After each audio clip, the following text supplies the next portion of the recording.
Barbichon et la région des Côtes des Bar et les caractéristiques du terroir et tout.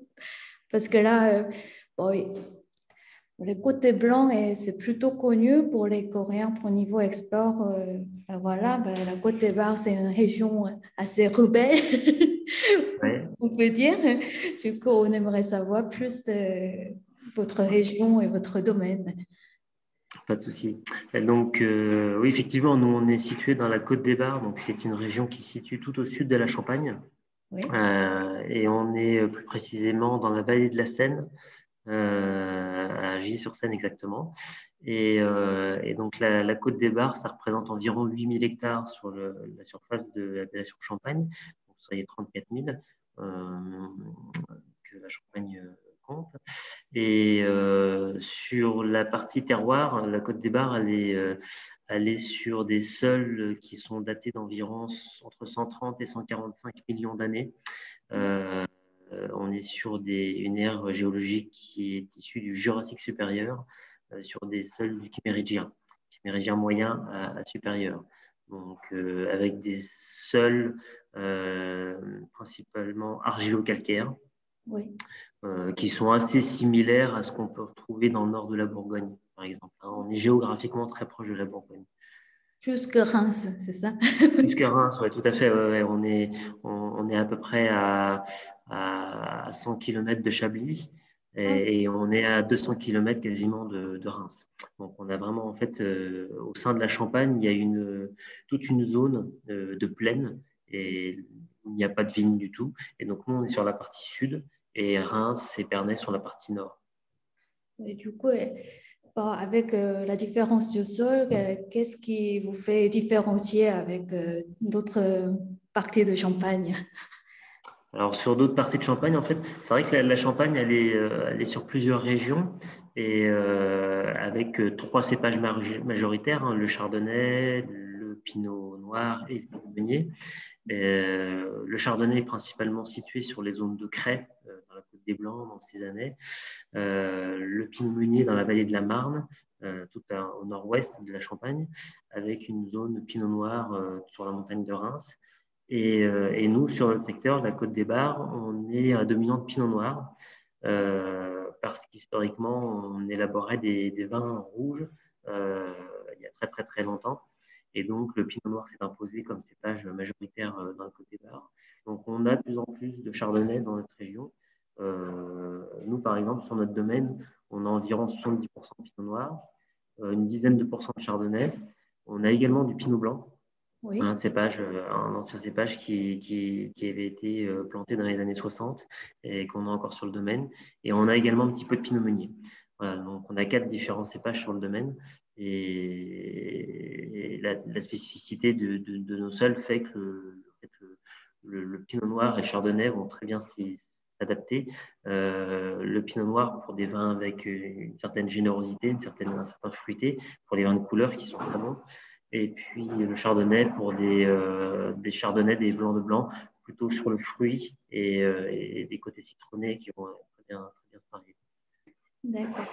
Et du coup, pourquoi on dit que la Côte des Bar, c'est une région rebelle? Région rebelle parce qu'en fait, historiquement, c'est une région qui a été un petit peu décriée dans les années après la crise du phylloxéra. C'était une région qui faisait essentiellement des vins de couleur et il y avait assez peu de vignerons qui élaboraient du champagne dans cette Ah, région-ci. d'accord. Et la plupart des vignerons euh, vendaient leurs raisins et leurs vins aux maisons de négoce champenoises, des Bernay de Reims qui étaient pour certaines basées dans le secteur, mais qui ramenaient les vins à Reims et à Épernay. Et en fait, il y a eu une période où comment, les vignerons se sont rebellés parce que les négociants voulaient plus acheter de vin dans notre secteur. Et donc, il y a eu toute une époque de rebelles, de révolution au sein des vignerons champenois. Et D'accord. donc, c'est pour ça qu'on est quand même un petit peu rebelles. Et puis, on est en fait des néo-vignerons, Ah, et ce qui fait que au sein de la tradition champenoise, on a été souvent avant-gardiste. On a toujours eu besoin de se prouver ce qu'on savait faire, ce qu'on pouvait faire. D'accord. Et c'est pour ça qu'on est un petit peu rebelle Et du coup, pourquoi biodynamie? On a commencé en 2005 à travailler en biodynamie. Ensuite, on a passé les étapes de certification pour avoir les labels avec Déméter et puis EcoCert pour la bio.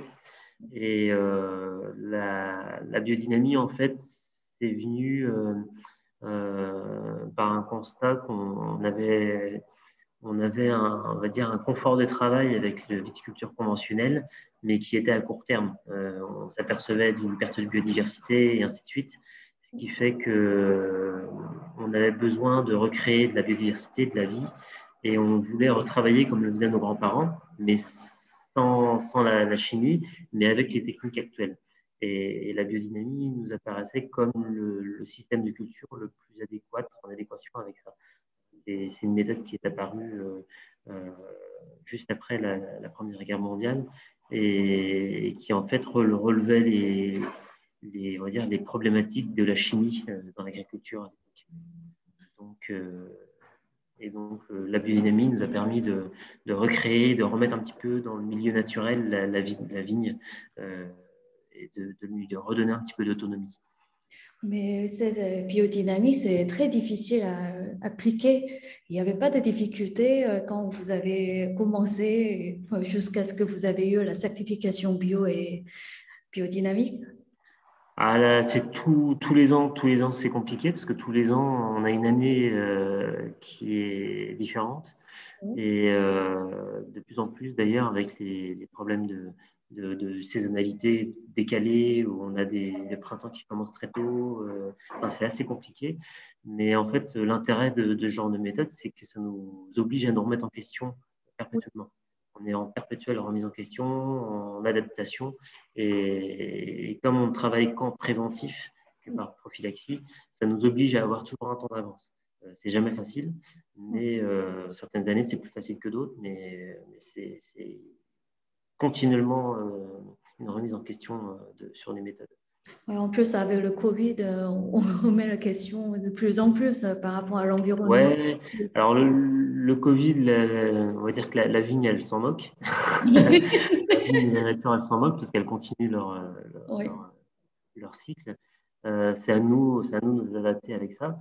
Alors, on va dire que l'avantage lié au Covid, c'est qu'on a eu des périodes de confinement en France qui nous a permis d'être beaucoup aux vignes parce que le commerce s'est complètement arrêté. Et donc, au printemps dernier, quand le commerce s'est arrêté parce que tout le monde entier était confiné, Ah, nous, ça nous a permis de travailler beaucoup aux vignes et de préparer la saison avec beaucoup de préparation et être vraiment prêt pour la saison 2020. Et, et donc voilà, mais après, le Covid en lui-même nous force à nous adapter sur la partie personnelle au niveau de la protection du personnel. Donc on va adapter les équipes pour qu'ils puissent être en petits groupes dans les vignes et qu'ils puissent travailler un petit peu en indépendance. et du coup, cette année, on va avoir un super champagne, j'imagine. Alors 2021, Oui. 2021 paraît plutôt pas trop mal. Alors là, pour l'instant, c'est très tôt. On est vraiment en fin d'hiver. On est en période de taillage. Et donc la vigne commence un petit peu à débourrer parce qu'on a eu une semaine très chaude la semaine dernière. Donc là, on voit que la vigne veut commencer à pousser. Hein, la nature se réveille un petit peu partout. Et donc, on a eu un hiver assez peu froid, mais avec beaucoup d'eau, un peu comme 2020 d'ailleurs. Hiver 2020, on avait eu beaucoup d'eau, très peu de froid, et donc là, on repart un petit peu pareil sur un profil similaire. Donc, on espère que ça ne va pas démarrer trop tôt, parce que le risque, il est lié au gelé de printemps. Du coup, vous voyez la différence entre le champagne conventionnel et biodynamique? Oui, nous on le voit avec nos riverains, avec nos voisins de vigne, les différents vignerons qu'on côtoie dans notre secteur. On voit les différences entre notre travail et le travail qu'eux ils font. Le travail qu'on faisait il y a 15 ans. Hein, il y a 15 ans, ouais. Et en fait, on s'aperçoit des bienfaits de notre méthode parce qu'on a quand même un équilibre qui est là. on a une potentiel de récolte moindre lié au travail qu'on fait dans les vignes, mais on a une régularité des rendements, on a une régularité de la qualité, et ça, c'est marqué et ça se vérifie tous les ans. Très bien, très bien. Oui, c'était excellent. C'était cette année, vous avez mis en bouteille en 2013, celui qu'on a goûté. Donc c'est ouais, vendange 2012, 2011 et 2010. Ça.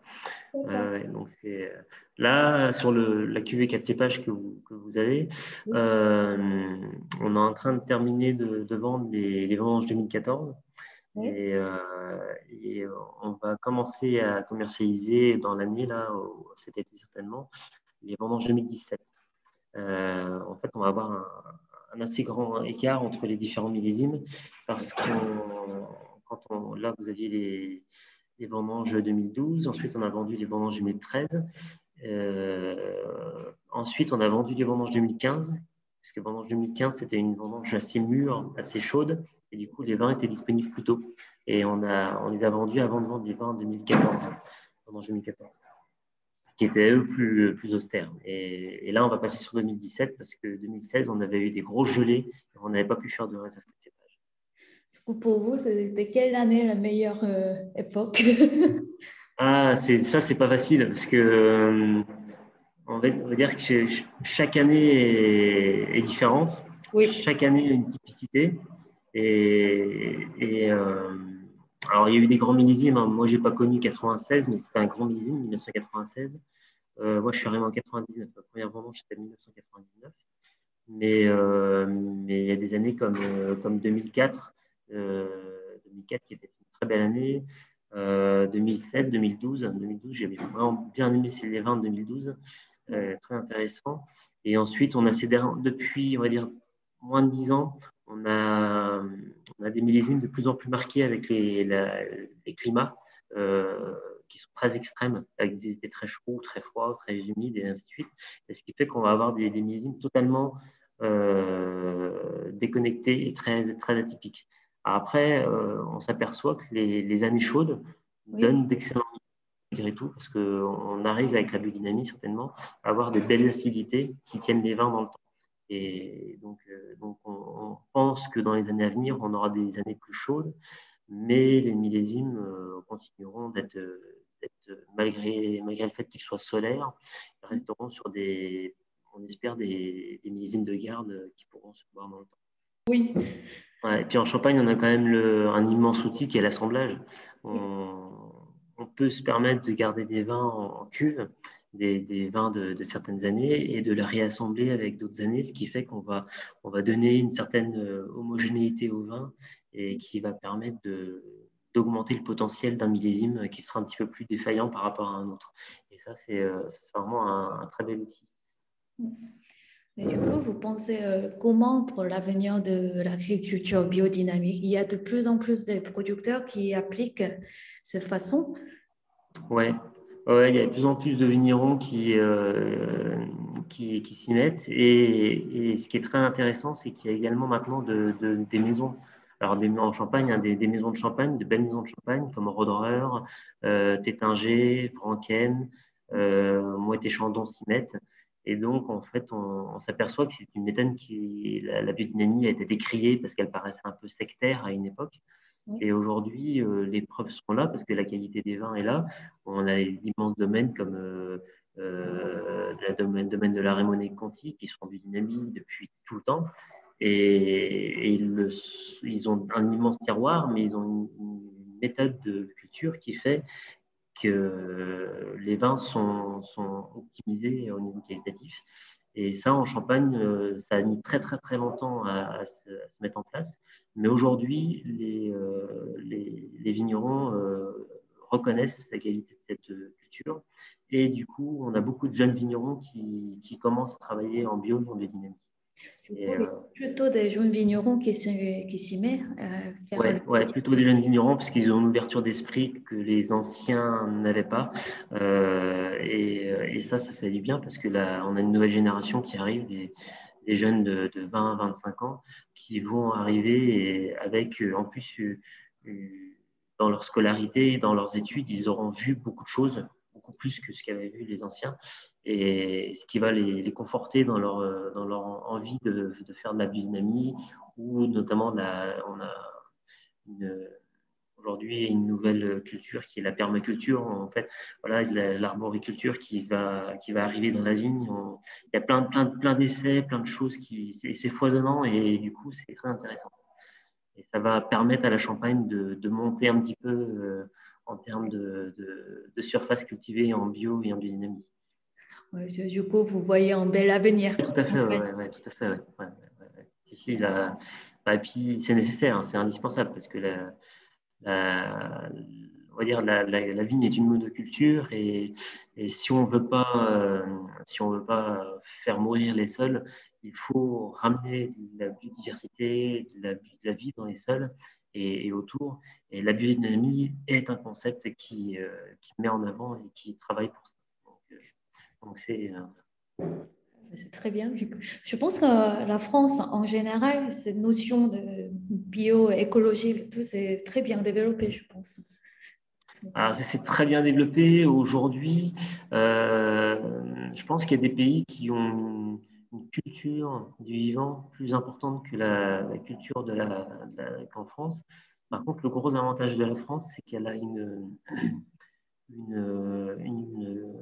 tradition agricole et une différence territoriale très importante. On a beaucoup de zones qui sont en bord de mer. On a beaucoup de cultures d'alpage, de cultures de montagne. On a de la viticulture, on a de l'élevage. On a une très grande diversité agricole. Et ce qui fait que quand ça bouge un petit peu partout, ça donne des résultats très importants. Et ça, c'est très intéressant. Et donc ça permet d'avancer sur des différents points. Et au niveau de la Champagne, on a un réseau agricole champenois avec une partie liée uniquement au vin et au champagne.